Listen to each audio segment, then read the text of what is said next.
My name is Arthur Miller, and for years, I believed in second chances, in redemption. That belief was embodied in my wife, Evelyn, whom I met when we were both in our early 20s. She was captivating, wild, spontaneous, with a smile that made me believe the world could be brighter. She had a past, sure, dabbling in soft drugs, claiming they helped her relax. I had always been straight-laced about it. Growing up in Cleveland, Ohio, I saw what drugs could do to people, how they could spiral out of control. But Evelyn, she was different. Or so I thought. We married after she had been sober for 2 years.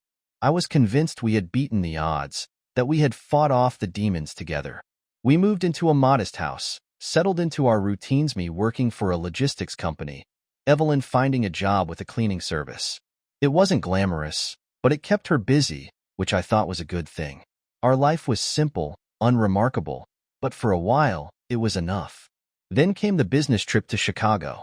I was only supposed to be gone for 2 weeks, and at first, everything was normal. We spoke on the phone daily, exchanging quick conversations about our days. But after a week, things shifted. Evelyn became distant. Our calls grew shorter, her responses more clipped, and one night she didn't answer at all. I told myself it was nothing, that she was probably just tired. But deep down, I felt that gnawing fear, the fear I had been trying to bury since the day I met her. On the third day, when I still hadn't heard from her, I couldn't shake the feeling that something was terribly wrong. I called her work, her friends, anyone who might know where she was. No one had seen her. I immediately cut my trip short, packed my bags, and drove straight home, each mile adding weight to the pit in my stomach. When I finally walked through our front door, the house was eerily quiet. Too quiet. There were no signs of her, no note, no missed call on my phone, nothing. I felt like I was walking through someone else's life, as though my home had turned into a stranger's place. That's when my phone rang. It was a number I didn't recognize, but something told me to answer it. "Is this Arthur Miller?" The voice on the other end asked.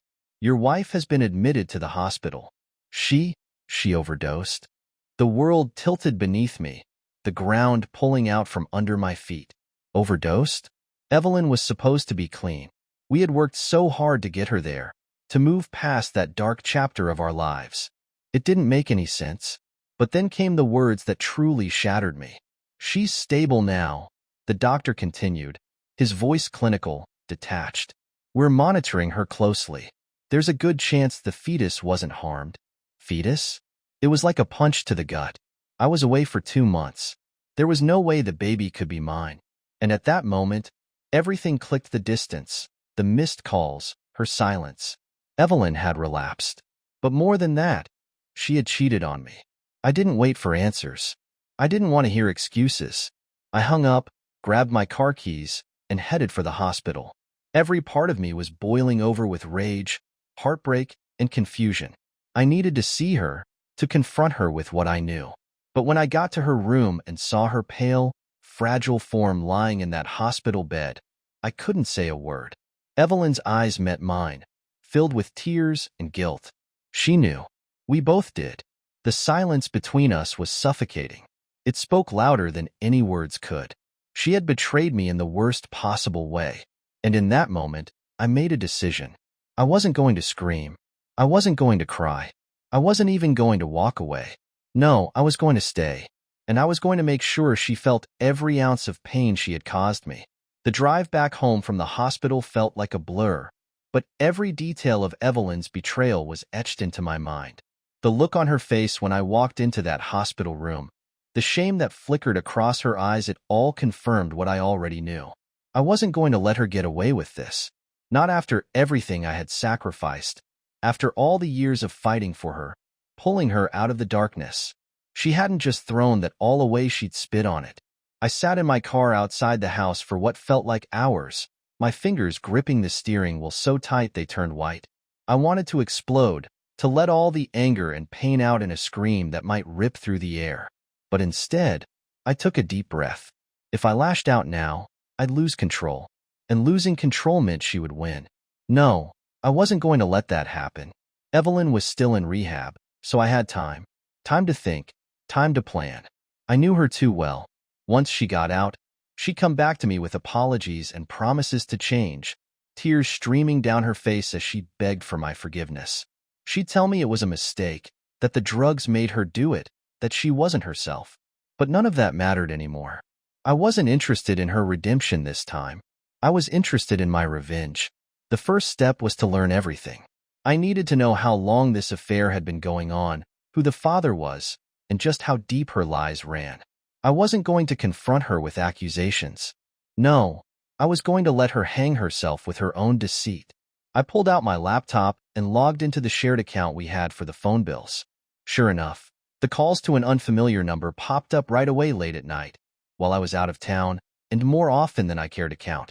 I dialed the number, my heart pounding in my chest as I waited for someone to pick up. "Hello?" A man's voice answered, casual, unsuspecting. For a second, I didn't know what to say. My mind raced with possibilities. Should I confront him?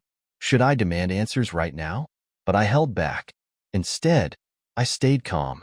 "Hey, I'm calling about Evelyn. Is this Mark?" I asked, trying to keep my tone neutral. There was a brief pause on the other end of the line. Yeah, this is Mark. Who's asking?" I gritted my teeth but forced a smile, knowing he couldn't see it. "I'm Arthur, Evelyn's husband." The silence that followed was deafening. I could practically hear him piecing it together, scrambling for something to say. "Look, man, I didn't save it." I cut him off, my voice cold and sharp. "I know everything. You don't need to explain." I could hear him exhale, clearly relieved that I wasn't launching into a screaming fit. Good. I wanted him to feel safe, to think he was in the clear. "I don't care about what's happened between you and Evelyn," I lied. "I'm calling because she's pregnant." Mark let out a breath. She didn't tell me that." "Of course not. You think she's told me anything?" I let the bitterness slip into my voice. "Look, I'm not here to make your life difficult. But you need to know, this baby? It's your responsibility now." I could hear the panic starting to creep into his voice. I didn't know. I didn't mean for any of this to happen. I swear. We didn't mean for it to get this far." I wanted to laugh at how pathetic he sounded, but instead, I stayed silent, letting the weight of his words settle. He thought this was bad? He had no idea what was coming. "Don't worry," I said, my voice soft, almost soothing. "You'll have plenty of time to figure it all out. Trust me." With that, I hung up, my hands still shaking from the conversation. I had everything I needed now. Mark was just as tangled up in this mess as Evelyn, and that was exactly where I wanted him. The next few days were spent making quiet moves. I met with a lawyer, preparing the divorce papers in secret. I wasn't just filing for a simple divorce, I was going to strip her of everything. The house, the car, the savings we had built together. She wouldn't be left with a dime. And as for her future with Mark, well, I had something special in mind for that too. By the time Evelyn was released from rehab, I had laid all the groundwork. When she stepped back into the house, looking fragile and remorseful, I was ready. I greeted her with a smile, the picture of a forgiving husband. But beneath the surface, I was already setting my plan in motion. Evelyn returned home from rehab, looking every bit the broken woman she wanted me to believe she was. Her hair was pulled back in a messy bun, and her eyes were swollen, as if she'd spent the entire week crying. She stepped through the door like a wounded animal, fragile and hesitant. It was the perfect act. "Arthur," she whispered, her voice thick with regret. "I'm so sorry. I know I've ruined everything." I studied her for a moment, allowing the silence to stretch long enough for her to squirm under the weight of her own guilt. Then, slowly, I gave her a tight-lipped smile, the kind of smile that spoke of weariness and resignation, exactly what she expected from me. "It's going to be okay," I said softly, crossing the room to pull her into an embrace. She collapsed against me, sobbing into my chest, and I held her, not out of love, but because this was how it had to be. I wasn't going to yell or throw accusations. That would have given her power, made her feel like she could somehow make it better. No, I had to keep her believing that I was still the man who would do anything for her, that I was still blinded by love, too weak to walk away. "I'm sorry," she repeated, her voice cracking. I didn't mean for any of this to happen. I wasn't myself. The drugs, it was the drugs. Of course, she would blame the drugs. They had always been her excuse. It made it easier for her to sleep at night, to pretend she wasn't responsible for her own actions. But I wasn't buying it anymore. Not this time. Shoo, I murmured, brushing a strand of hair from her face. We'll get through this. You just need to rest. We can talk about everything later. She looked up at me, eyes wide and filled with hope, as if she couldn't believe I wasn't walking out the door right then and there. You mean, you're not leaving? No, I said, my voice steady. We've been through too much to give up now. Her relief was palpable. She clung to me like a lifeline, believing every word. She thought I was her rock, her savior, the man who would always stand by her, no matter how badly she'd screwed up. Good. That's exactly what I wanted her to think. Over the next few weeks, I played the part of the understanding husband. I listened as she explained how the relapse had happened, how she had started using again to cope with stress. She told me about Mark, how it just happened, how she hadn't meant to fall into an affair. Every word was a carefully constructed lie meant to absolve herself of guilt, and I let her believe it was working. I don't know why I didn't tell you sooner, she said one evening as we sat together on the couch. I was scared of losing you. I turned to her, forcing a look of sympathy. I know, Evelyn, but we can't change the past. We just have to move forward. She nodded, tears welling in her eyes again. I'll do whatever it takes to make it right, Arthur. I'll go to therapy. I'll get help. I want to fix us. I almost laughed at the absurdity of it. She actually believed she could fix this, that she could somehow mend what she had shattered beyond repair. But I didn't let my amusement show. Instead, I took her hand in mine and squeezed it gently. I believe in you, I said, my voice soft and reassuring. We'll get through this. Together. As the weeks passed, I could see her growing more comfortable, more confident that I was truly committed to our recovery. She even started talking about the baby, about how we would navigate this unexpected challenge. She was delusional enough to think that we might raise another man's child together. But behind the scenes, I was making moves. My lawyer was handling the divorce paperwork, ensuring that I would walk away with everything: our house, the car, the savings. Evelyn had no idea. As far as she knew, I was her devoted husband, willing to forgive and forget. But I was just biding my time, waiting for the right moment to drop the hammer. One evening, I decided to pay a visit to Mark. It wasn't hard to find his address. Evelyn's phone had more than enough clues. He lived in a run-down apartment across town, the kind of place that screamed temporary. I doubted he had any idea what was coming. When he answered the door, his face went pale the moment he saw me. Arthur, he stammered, stepping aside to let me in. I didn't expect. I'm not here to fight, I interrupted, walking past him into the dingy living room. We need to talk. He hesitated, then nodded, motioning for me to sit. I didn't. I stood in the center of the room, arms crossed, staring him down. I know about the baby, I said calmly, and I know it's yours. Mark's shoulders slumped, his guilt evident. I didn't mean for any of this to happen, man. I swear, it just, save it, I snapped, cutting him off. I'm not interested in your excuses. What I care about is making sure you're prepared to take responsibility. He blinked, clearly unsure of what I meant. What do you mean? You're going to be a father, I said, stepping closer to him, lowering my voice to a menacing whisper. And Evelyn? She's going to need you to step up. I'm filing for divorce. When I'm done, she's going to be left with nothing. No money, no house. And she's going to need someone to pick up the pieces. Mark swallowed hard, his eyes wide. You're leaving her?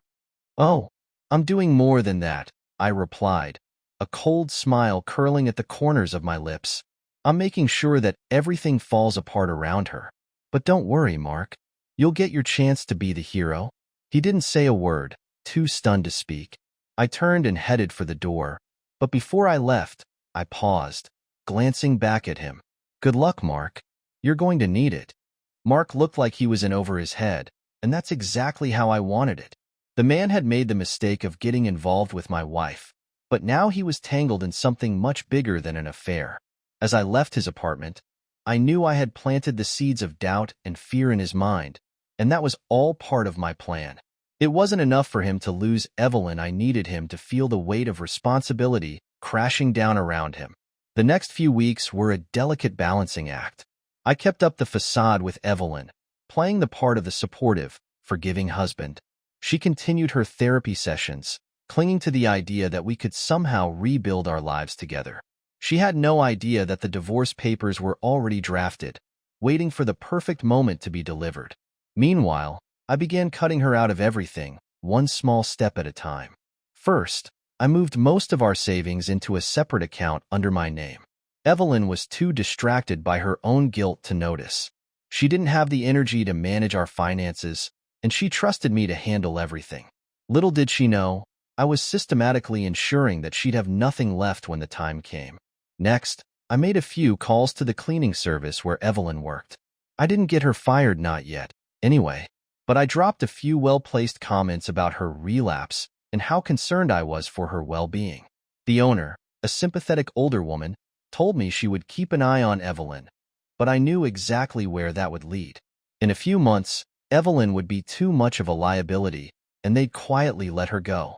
It was all part of the long game. While Evelyn worked on her so-called recovery, I made sure to keep her busy. I encouraged her to focus on her health, to attend her therapy sessions, and to spend time planning for the baby's future. She took it as a sign that I was still invested in our relationship, that I was willing to stand by her side through the chaos. But all I was really doing was keeping her distracted while I dismantled everything we had built. I even made a point to bring up the baby occasionally, asking her about doctor appointments or discussing potential names, always with a calm, detached tone. I could see the guilt eating away at her, knowing that she was carrying another man's child while I pretended to care. It was the perfect way to keep her on edge, to make sure she was constantly reminded of her betrayal without me having to say it outright. As the weeks passed, the tension between us grew thicker, even though neither of us acknowledged it. We were like actors in a play, performing our roles with precision, but underneath it all, the truth was festering like a wound. She was waiting for the other shoe to drop, and I was waiting for the perfect moment to deliver the final blow. That moment came on a rainy Friday evening. Evelyn had just returned from another therapy session, her face drawn and pale. She slumped onto the couch, clearly exhausted from the emotional toll. I watched her from the kitchen, pouring myself a drink, and decided that it was time. "Evelyn," I called out, my voice steady. "We need to talk." She looked up, startled, as if she hadn't expected me to confront her directly. "What about?" she asked, her voice tinged with anxiety. I walked over to her and sat down across from her, my expression calm. "About the future. About us." Her face went pale, and she fidgeted nervously. I thought we were working through this," she stammered. "I thought we were getting better." "I've been thinking a lot," I said slowly, choosing my words carefully. "About everything that's happened. About what you've done. And I've realized something, Evelyn. No matter how hard we try, we can't come back from this." She stared at me, her eyes wide with fear. "But I'm doing everything I can. I'm in therapy. I've stopped using 'it's not enough,'" I interrupted, my voice cold. "You cheated on me. You lied to me for months. And now you're pregnant with another man's child. How do you expect us to move past that?" Tears welled up in her eyes, but I didn't flinch. I had been waiting for this moment, and I wasn't about to back down now.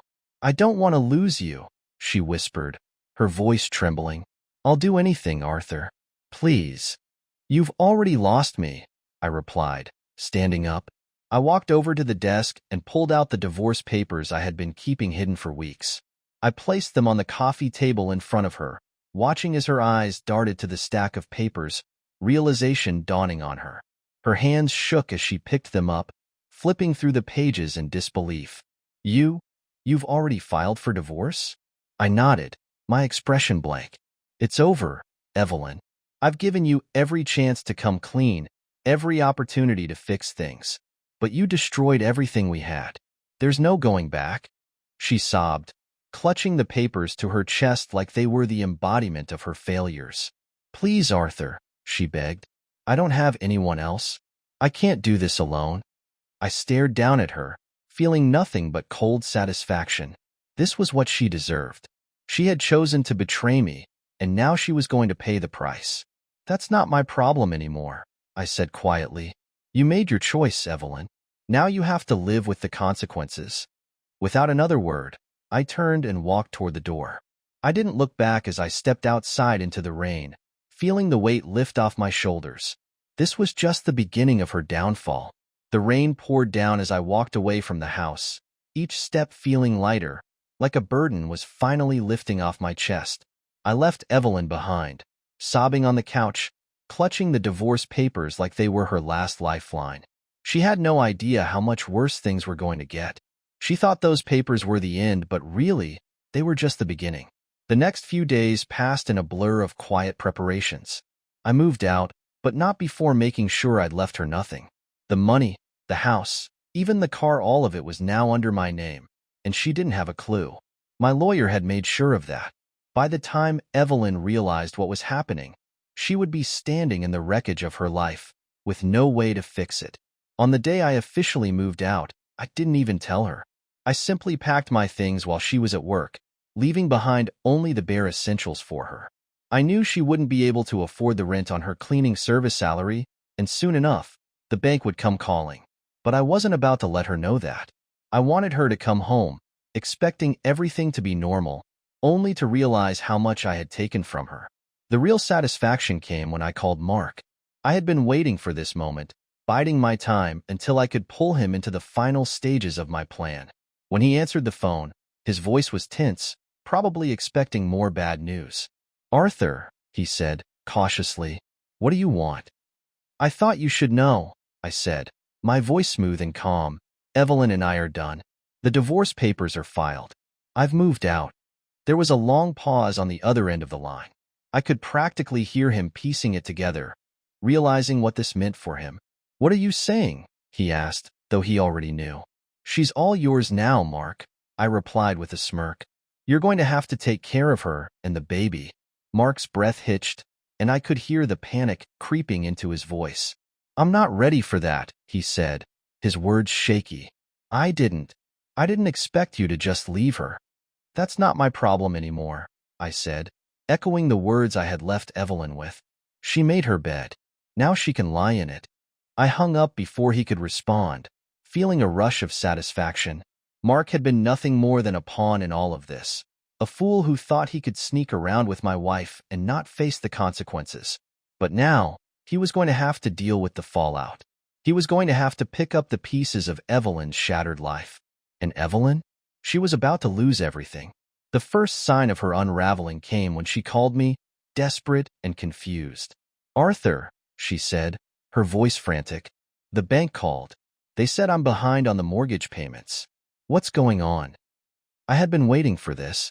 "I moved the money out of our joint account," I said simply. "Everything is in my name now." There was a long silence on the other end of the line as Evelyn processed what I had just said. But I don't have enough to cover the mortgage," she whispered, panic lacing her words. "Arthur, I can't lose the house." "I'm not your problem anymore, Evelyn," I said coldly. "You're on your own now." Her voice broke, and I could hear her crying softly on the other end of the line. "I can't believe you're doing this," she sobbed. "After everything we've been through." I didn't respond. I didn't need to. The silence spoke for itself. After everything I had been through, this was the only way it could end. As the days went on, Evelyn's life continued to unravel. The cleaning service eventually let her go, just as I had predicted. They told her it wasn't personal, that they were just cutting back. But I knew the truth. They didn't want the liability of an employee who had relapsed. She called me, begging for help, but I ignored every message, every desperate voicemail. It wasn't my problem anymore. And then, just when things couldn't get any worse for her, I made one final move. I called Evelyn's parents. They had never approved of her lifestyle, especially her past with drugs. I knew that telling them about her relapse would push them over the edge. So, I laid it all out for them: the drugs, the affair, the pregnancy with another man's child. I didn't even need to embellish the truth. The facts were damning enough on their own. By the time I hung up the phone, I knew Evelyn's safety net was gone. Her parents wouldn't offer her any support after hearing what she had done. She was truly alone now, with no job, no money, and no family to turn to. One evening, about a week after I had moved out, I received a call from Mark. I almost didn't answer, but curiosity got the better of me. "Arthur," he said, his voice sounding hollow. "You win. I'm done." I raised an eyebrow, intrigued. "Done with what?" "Evelyn," he spat, bitterness dripping from his words. "She's a mess. She's not worth it.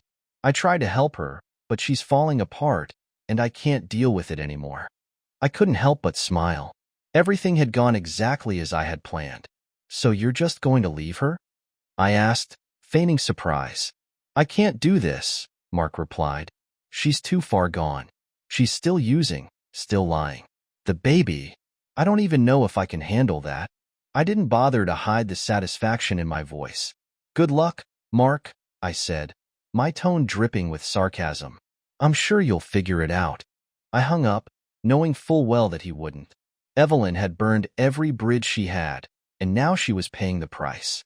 She had no job, no home, no money, and no one left to help her. She was spiraling, and there was nothing left for her to cling to. I had one. The satisfaction I felt after Mark's call was short-lived. As much as I had enjoyed watching everything fall apart for Evelyn, there was still one more thing I needed to witness the complete and final collapse. She had betrayed me in every possible way, and while she was teetering on the edge, I wanted to be sure she would fall, with no chance of crawling back to safety. It wasn't long before Evelyn tried to contact me again. This time, it was a desperate text, asking to meet. I ignored it, just as I had ignored every call and message before. She wasn't worth my time anymore. But part of me was curious, wondering what she might have to say now that she had no one left. I decided to let her squirm for a few days before I responded. When I finally did, it was with a cold, simple message. "Tomorrow, 6 p.m. at the park." The park was neutral ground, a place where I wouldn't have to let her back into my life or my home. It was also symbolic. It was the park where we had first met all those years ago. Back when I believed in second chances. Back when I believed that love could save someone from themselves. I was a different man now, one hardened by betrayal and determined to take control.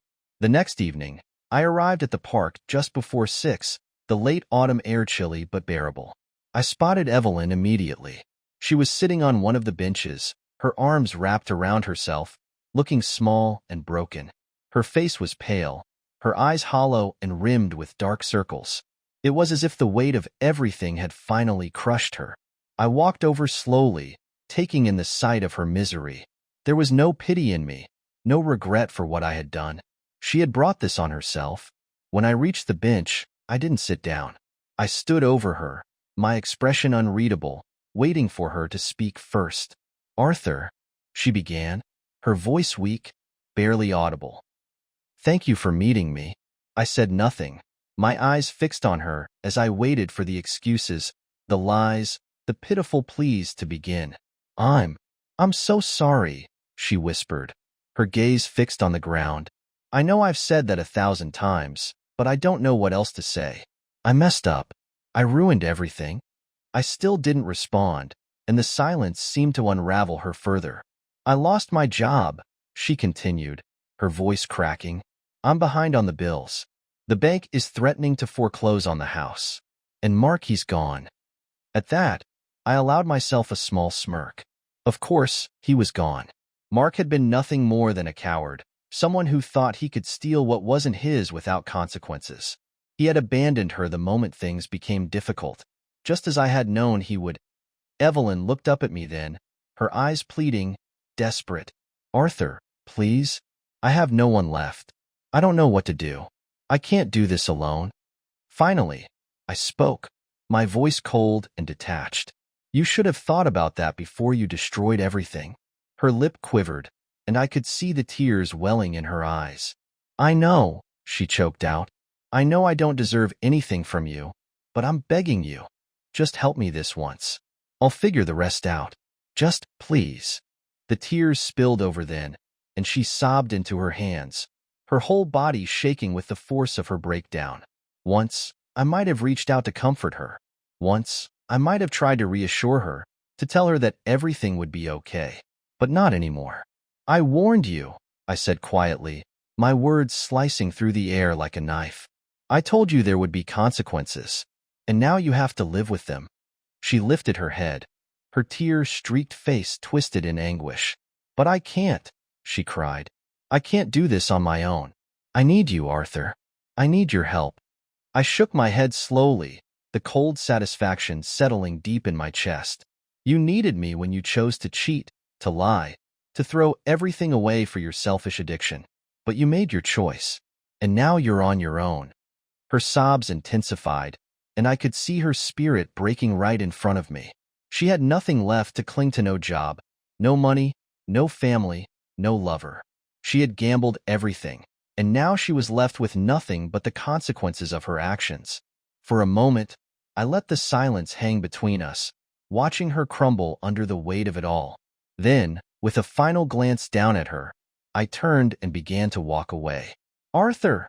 She screamed after me, her voice desperate, broken. Arthur, please, don't leave me. I kept walking, my back to her, my steps steady and resolute. I didn't look back. I didn't need to. I had one, and she was finished. By the time I reached my car, the sound of her cries had faded into the distance. I sat behind the wheel for a moment, feeling a strange sense of closure settle over me. It wasn't joy, not exactly. It wasn't even relief. It was the quiet satisfaction of knowing that justice had been served. But just as I started the engine, something unexpected hit me, a sense of emptiness. For so long, I had been consumed by my desire for revenge, driven by the need to make Evelyn suffer for what she had done. And now that it was over, now that she was ruined, I realized that the fire inside me had burned out. The revenge was complete, but the victory felt hollow. As I drove away from the park, I couldn't help but wonder what came next. Evelyn's life was in ruins, just as I had planned. She would lose the house, the baby, and whatever was left of her fragile sanity. But what about me? What was left for me now? I didn't have an answer to that question. Weeks passed after that final meeting in the park. I moved on with my life, or at least, I tried to. I had dismantled everything Evelyn had, stripped her down to nothing, left her in ruins just as I had intended. She stopped calling, stopped texting, stopped trying to contact me altogether. I figured she had finally accepted her fate, and I was content with that. But the strange emptiness that had crept in that night after the park wouldn't leave me. At first, I ignored it, chalking it up to exhaustion, to the emotional toll of everything that had happened. But as the days went by, the feeling only grew. It was like a gnawing sense of loss, something I couldn't explain. I had one. I had executed my plan perfectly. So why didn't I feel victorious? I distracted myself with work, threw myself into new projects, trying to bury the hollowness under a mountain of meetings, deadlines, and travel. But every time I came home to my quiet apartment, that sense of emptiness returned, gnawing at the edges of my mind. One evening, as I sat alone on the couch, I found myself thinking about Evelyn, not with the anger or bitterness I had felt before, but with something more complex. I wondered where she was, how she was surviving. I imagined her in that house, sitting alone on the same couch where we had once shared our lives together, except now everything was crumbling around her. I had done that to her, and for the first time, I wasn't sure how to feel about it. A few days later, I heard the news. It came from an unexpected source, Evelyn's former coworker from the cleaning service, of all people. She called me out of the blue, her voice trembling, and for a second, I thought maybe Evelyn had sent her to ask for more help. Arthur, she said, her words hesitant, I don't know if you've heard, but it's about Evelyn. The dread settled in immediately, an icy grip around my heart. What about her? She's in the hospital, the woman said, her voice cracking. She tried to. Arthur, she tried to end it. I sat there, frozen, the world blurring around me as her words sank in. Evelyn had tried to take her own life. The emptiness inside me exploded into something I couldn't control. Guilt, regret, something sharp and dark that I hadn't expected. Where is she? I asked, my voice barely a whisper. She's at Mercy General, the woman replied. They, they don't know if she's going to make it. The call ended, and for a moment, I sat there in stunned silence. This wasn't part of the plan. I had wanted her to suffer, to feel the weight of what she had done. But this? I hadn't wanted this. Without thinking, I grabbed my keys and rushed to the car. The drive to the hospital was a blur, my mind racing, heart pounding. The memories of our life together flashed through my head, the good and the bad. The way she used to smile at me, the way she had laughed, how I had once believed we could conquer anything together. When I arrived at the hospital, I found myself standing outside the ICU, staring through the glass at Evelyn's frail form lying on the bed, hooked up to machines. She looked so small, so fragile, her skin pale and her eyes closed. The doctor told me she had overdosed on a cocktail of drugs, painkillers, alcohol, anything she could find. It was a miracle she was still alive. They didn't know if she would wake up, and if she did, they didn't know what kind of life she would have. I sank into the chair in the waiting room, my mind racing. I had wanted to destroy her life, and I had succeeded. But now, staring at the consequences, I realized I had done more than that. I had destroyed her spirit, broken her in a way that couldn't be fixed. And for what? As I sat there, waiting for some kind of news, the weight of my actions pressed down on me. I had won. I had taken my revenge. But the victory felt bitter, hollow, and cruel. I had become the very thing I despised, a man so consumed by anger that he had lost sight of everything else. Hours passed, and eventually, I was allowed to see her. I stood by her bedside, looking down at her, my mind reeling. This was Evelyn, the woman I had loved, the woman I had fought for. And now, she was a ghost of who she used to be, lying on the edge of death because of what I had done. I didn't know if she could hear me, but I spoke anyway. "I'm sorry," I whispered, the words catching in my throat. "I'm sorry for everything." The room was silent, save for the steady beeping of the heart monitor. I didn't expect a response. I didn't expect forgiveness. But in that moment, I realized something that I hadn't understood before. Revenge doesn't heal anything. It only destroys. And in destroying Evelyn, I had destroyed a part of myself, too.